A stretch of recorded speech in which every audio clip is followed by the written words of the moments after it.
Merci, Monsieur le Président. Chers collègues, ce postulat demande d'étudier la possibilité de régler de manière définitive l'assainissement de la CPCL, qui est, selon une citation de la Cour des comptes reprise par le postulant, déficitaire de manière endémique depuis un siècle. Et pour faire cela, en recourant à un emprunt à long terme.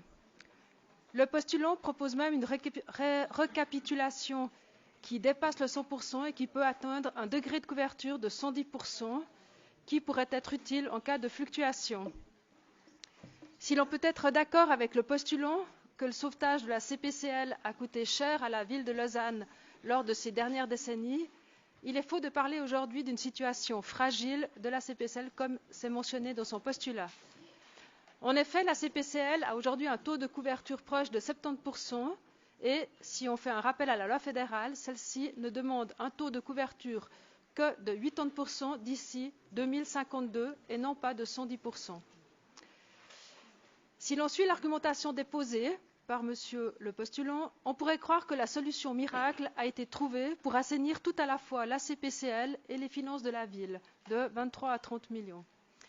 C'est oublier les conséquences qu'aurait pour Lausanne une augmentation de 50% de sa dette, ce qui pourrait la faire passer dans une catégorie moins favorable du point de vue des placements.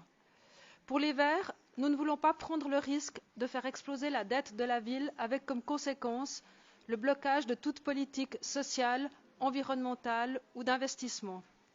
Il nous paraît aussi compliqué de placer une somme proche du milliard ou dépassant le milliard pour la CPCL, ce qui conduirait à une augmentation de la dette de près de 50% et qui poserait la difficulté d'avoir des rendements raisonnables.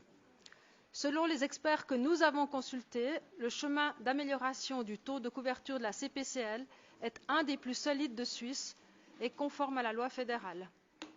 Enfin, il faut rappeler que le plafond de la dette est fixé à 2,4 milliards pour Lausanne et on ne voit pas comment on pourrait y rajouter 1,2 ou 1,5 milliard, ce qui n'est légalement pas possible. Enfin, il faudra bien évidemment amortir cette dette, ce qui annulerait les soi-disant effets positifs de l'emprunt.